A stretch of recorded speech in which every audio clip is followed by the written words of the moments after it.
Fala galera do canal Botafogo Digital, eu sou Carlos Albuquerque. Quinta-feira, 29 de maio, vamos repercutir aí a Libertadores e os prováveis adversários do Botafogo. Sorteio segunda-feira lá em Luque, no Paraguai, ao meio-dia. O Botafogo está no pote 2, né, dos segundos colocados, e vai enfrentar alguma equipe do pote 1. A boa notícia é que o Botafogo já é o melhor segundo colocado com 12 pontos, portanto, se avançar nas oitavas de final e enfrentar por acaso nas quartas ou nas semifinais outro segundo colocado, o Botafogo passará a ter a vantagem do mando de campo na segunda partida, no caso, decidir no Newton Santos, algo que não aconteceu ano passado. O Botafogo foi enfrentando Palmeiras, São Paulo, Peñarol, sempre jogando a segunda partida fora de casa. Então,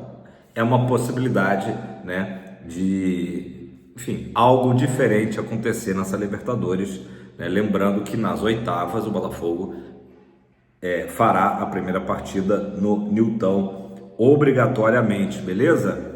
Gente, mais 2 times garantiram o primeiro lugar dos seus grupos, portanto, podem vir a enfrentar o Botafogo nas oitavas, tá? O Internacional de Porto Alegre venceu o Bahia ontem, 2-1 de virada, 2-1 de virada, né? O Bahia fez o primeiro gol ali, logo em seguida, 3 minutinhos depois, o Inter empatou e acabou virando a partida. Então, o Bahia do Rogério Ceni está eliminado e o Internacional do Roger Machado classificado em primeiro lugar, naquele grupo que tinha Internacional, Nacional, 2 nacionais, enfim. E a outra equipe classificada em primeiro foi a LDU, né, que enfrentamos ano passado e que passou em primeiro lugar no grupo em que estava o Flamengo, né? O Flamengo que sofreu, penou, né? Os nossos rivais aqui cariocas tiveram uma noite de pesadelos, né? Principalmente com a atuação do time, né? E acho que o Ancelotti também deve ter ficado pensando, né? Será que ele refletiu? Eu convoquei mesmo 5 jogadores desse time que, suou para vencer por 1-0, tomou um sufoco danado, tomou um calor danado do Deportivo Táchira, né? Do modesto Deportivo Táchira. O Ancelotti deve estar... Dá para mudar a minha convocação?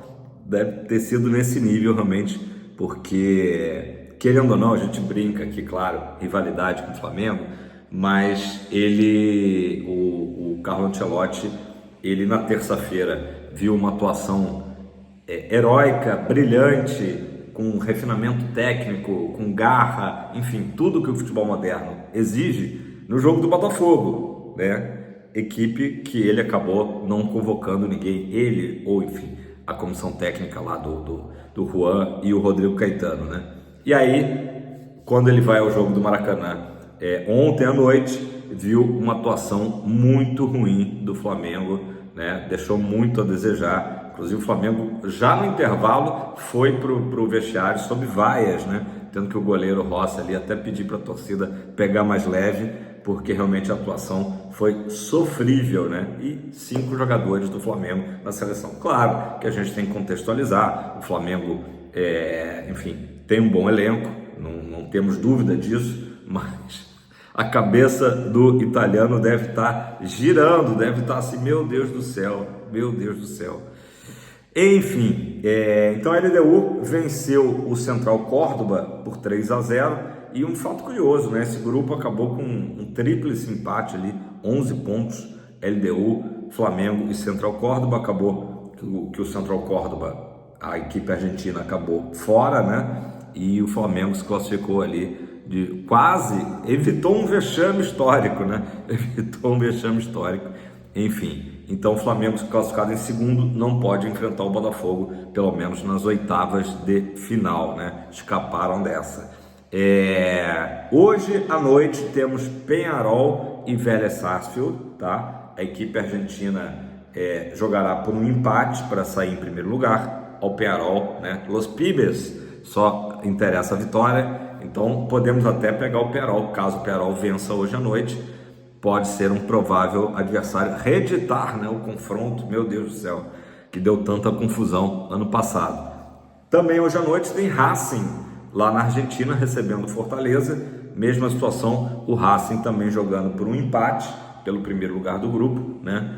E também seria aí um provável adversário do Botafogo, né? Outra equipe aí, né? Enquanto o Pearol a gente deu uma surra de 5-0, o Racing a gente é que levou a pior, né, nos confrontos da Recopa, então seria uma oportunidade aí de uma revanche, quem sabe, pode pintar o Racing aí de novo no nosso caminho. Então, equipes que já estão classificadas em primeiro lugar: Estudiantes do nosso grupo, River Plate, LDU, São Paulo, Internacional e Palmeiras, né? Não tem nenhuma molezinha, né?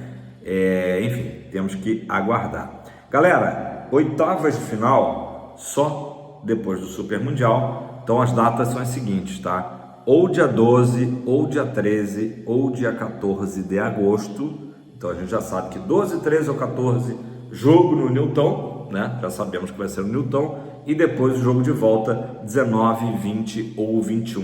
Então a semana seguinte, né? Esses confrontos de oitavas da Libertadores. Então, às vezes quem é de fora do Rio e pensa estar nas oitavas, né?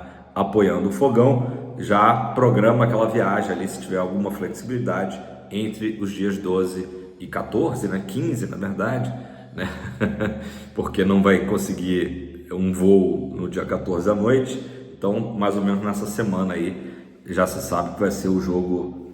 Espera a segunda-feira, né? Segunda-feira tem o sorteio e a Conmebol não costuma demorar, tá? Ela normalmente é muito rápida, acho que na terça-feira a gente já deve ter certinho. Então, minha dica, espera a terça-feira para saber exatamente quando vir ao Rio, para quem é de fora do Rio de Janeiro, beleza?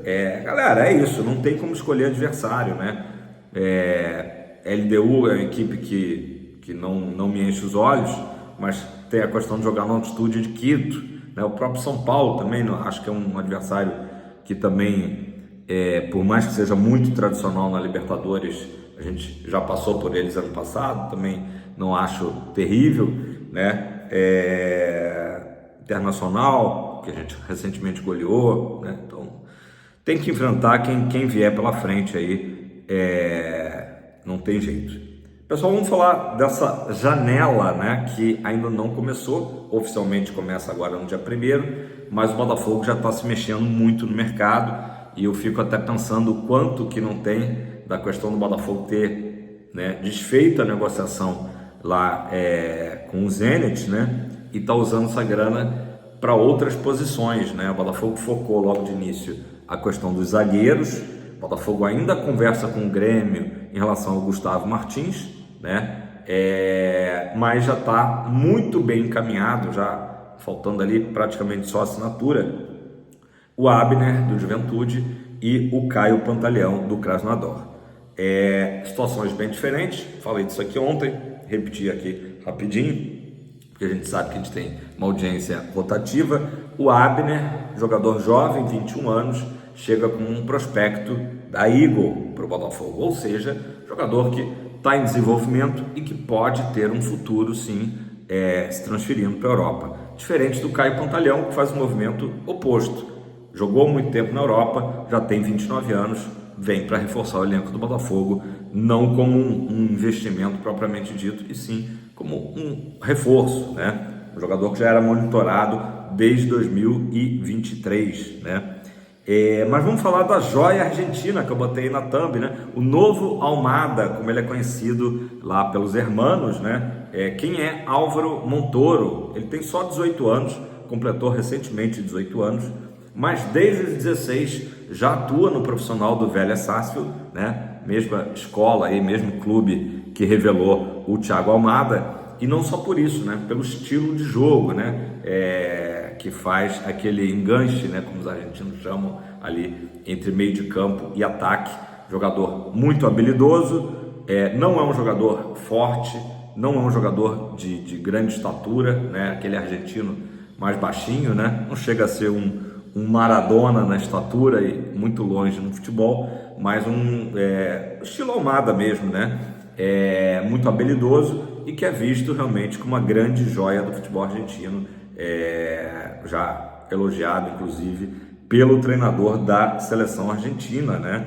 Ele nessa temporada tem 3 gols e 1 assistência pelo Vélez. E um detalhe, ele estaria relacionado para esse jogo que eu falei agora há pouco entre Peñarol e Vélez Sarsfield, lá no Uruguai, e ele foi retirado da viagem justamente por já estar ali em detalhes finais a transferência para o Botafogo. O Vélez gostou das propostas do Botafogo, que na realidade são as seguintes, tá? 8 milhões de dólares por 80% dos direitos econômicos do jogador, ou seja, 10 milhões seria o valor do jogador, ou 9 milhões de dólares, naturalmente por 90% dos direitos econômicos do jovem Álvaro Montoro, né? Então o Vélez ficou satisfeito com essa proposta, vai manter essa fatia, né? Seja de 20% ou 10% do passe do jogador, depende só do Vélez Sarsfield dizer, olha, a gente topa essa proposta de 8 milhões ou topa a proposta de 9 milhões, né? Se for de 9 milhões, fica em torno aí de 51 milhões de reais, tá? Então tá tudo muito próximo dos acertos. Carlos, mas onde que o Álvaro Montoro vai entrar na equipe do Botafogo? Vai no lugar de Savarino? Não, nada disso. Ele chega para ser ainda trabalhado, né? Chega para compor o elenco do Botafogo, se mostrar talento, se mostrar qualidade, naturalmente, que a gente sabe aí por todas as informações que é um jogador realmente de grande futuro, pode até entrar na equipe do Renato Paiva, óbvio, né? Mas ele vem realmente para ganhar uma quilometragem, ganhar uma rodagem, né? E muito possivelmente daqui um ano, por aí, um ano e pouco, se transferir para o Lyon, né? Seria as portas para a Europa, tal qual foi o projeto do Almada. Então tudo muito semelhante, né, ao compatriota dele, Thiago Almada, que hoje inclusive é titular da seleção argentina, né? Ou então até para outra equipe, se transferir para outra equipe, tudo é possível. Então o projeto de carreira também interessou muito ao jogador, né, e os seus empresários, beleza? Então é uma contratação bem interessante, né? O Botafogo, a Eagle, né, principalmente, visualizando que é um jogador que pode reforçar muito o Botafogo nesse período aí de um ano e pouco, né, quanto for necessário para que ele se valorize e chegue na Europa também mais preparado, né, mais cascudo para enfrentar, né, as equipes europeias, né? Então o Botafogo se mexendo, né, trazendo jogadores aí interessantes ao meu ver, e claro que não para só neles, tem outros nomes aí que o scout está trabalhando noite e dia, né? Como faz bem uma classificação na Libertadores.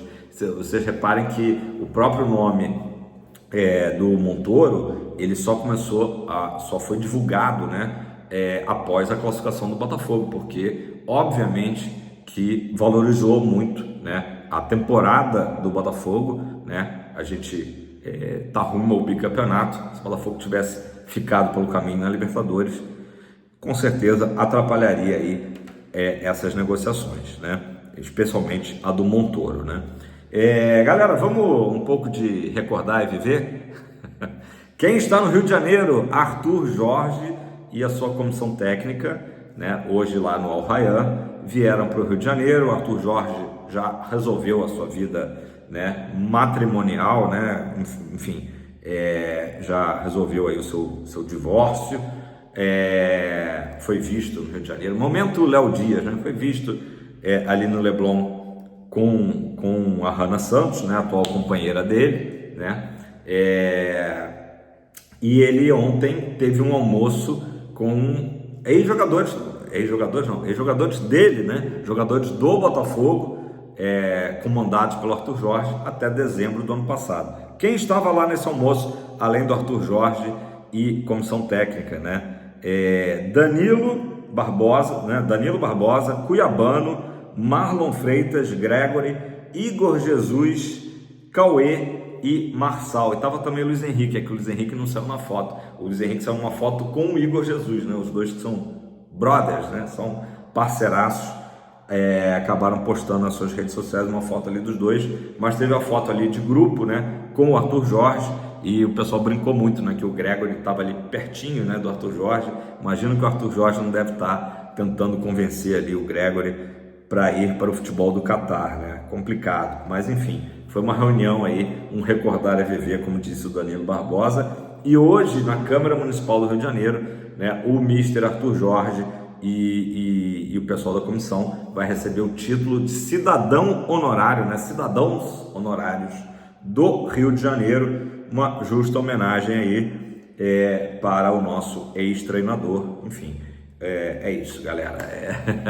É claro que a gente tem sentimentos aí, né, divididos quando se fala em Arthur Jorge, mas um fato é que ele entrou para a história, né, do Botafogo com um ano aí de maiores conquistas, mesmo que a gente questione a maneira como saiu, né, enfim, e vida pessoal, o pessoal adora, né, a galera gosta de cornetar, mas uma coisa é uma coisa, outra coisa é outra coisa, como diria o filósofo. Galera, é isso, ótima quinta-feira a todos, importante que o Botafogo está ativo no mercado, trazendo jogadores importantes. A gente só não crava porque falta a canetada, né? Mas de fato, esses jogadores que eu acabei de citar estão muito próximos do Botafogo anunciar, reforçando a equipe, não só para o Super Mundial, mas para o restante aí da temporada. Beleza? Tamo junto, aquele abraço, deixa seu like, muito importante você deixar o like, nunca te pedi nada, mentira. Comentar aí embaixo para engajar e, claro, o YouTube mostrar o nosso canal aí para mais irmãos de camisa. Tamo junto, é tempo de Botafogo sempre.